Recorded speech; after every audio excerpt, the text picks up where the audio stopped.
పనిచేయడం కోసం జగన్మోహన్ రెడ్డి గారి ప్రసంగాన్ని స్ఫూర్తిగా తీసుకుని జగన్మోహన్ రెడ్డి గారు ఏదైతే 2019 నుంచి ఈనాటి వరకు రాష్ట్ర ప్రజలకి కల్పించినటువంటి సంక్షేమం, రాష్ట్రంలో పేదలకు ఇచ్చినటువంటి ఉద్యోగాలు, అలాగే రాష్ట్రంలో మేము కల్పించినటువంటి పరిశ్రమలు అన్నింటినీ కూడా ప్రజలకి చెప్పి ముందుకు వెళ్ళాలి అని చెప్పి జగన్మోహన్ రెడ్డి గారు స్పష్టంగా మాకు ఆదేశాలు జారీ. ఇక్కడ ఒక పాయింట్ ఏంటంటే 4 సభలు అన్నారు, మధ్యలో 11వ తారీఖునేమో గుంటూరు జరుగుతుంది అన్నారు, ఇది ఒంగోలు, అది క్యాన్సిల్ అయింది, ఎందుకని?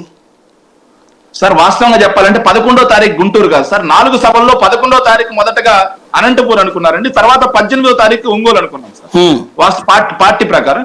కాకపోతే మధ్యలో జగన్మోహన్ రెడ్డి గారికి కొంత షెడ్యూల్ ఉండటం వల్ల, ఆకస్మికంగా కొన్ని పర్యటనలు ఉండటం వల్ల, అదే పనిగా ఏదైతే రాష్ట్రాల్లో సభ, బహిరంగ సభ 280 ఎకరాల్లో భారీ బహిరంగ సభ అండి, దేశ చరిత్రలో, దక్షిణ భారతదేశ చరిత్రలోనే అంత పెద్ద భారీ బహిరంగ సభ రాజకీయాల్లో నిర్వహించినటువంటి చరిత్ర ఎక్కడా లేదు. అలాంటి సభ జరిగే పరిస్థితుల్లో కొంచెం ఆలస్యం అవ్వటం, సభ ఏర్పాట్లు కొంచెం ఆలస్యం అవ్వటం వల్ల ముందుగా 11వ తారీఖు నుంచి 18వ తారీఖు అనంతపూర్ లో నిర్వహించడం జరిగింది.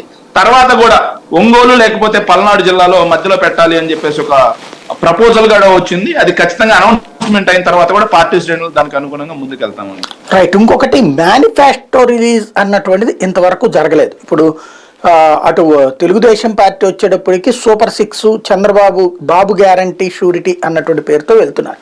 మీరు క్రిందటిసారి ఎన్నికలప్పుడు పాదయాత్ర అప్పుడే నవరత్నాలు అంటూ బిగించేసి అదే వెళ్ళారు. ఇప్పుడు మీకు ఎన్నికలు 55 రోజులు ఉంది, ఇంకా ఇంతవరకు మీ మేనిఫెస్టో లేదు. పాత పథకాలే కొనసాగిస్తాం, ఇంకా కొత్తవేమీ లేదని చెప్పబోతున్నారా? అసలు మేనిఫెస్టో ఉంటుందా ఉండదా?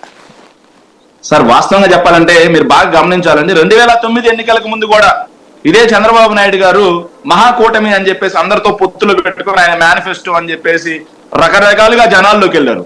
కానీ అప్పటి ముఖ్యమంత్రి, కాంగ్రెస్ ముఖ్యమంత్రిగా ఉన్నటువంటి రాజశేఖర రెడ్డి గారు మాత్రం ఏం చెప్పారంటే, నేను ఇప్పటి వరకు ఏవైతే పథకాలు ఇచ్చానో అవి కొనసాగిస్తూనే వాటికి 1, 2 యాడ్ చేసి మాత్రం ఆయన వెళ్ళారు తప్పిస్తే, వీళ్ళలాగా మొదటి నుంచి నేను ఇట్లా చేశాను అట్లా చేశాను జగన్మోహన్ రెడ్డి గారు కూడా సార్ ఇప్పుడు అంతే చేయబోతున్నారా?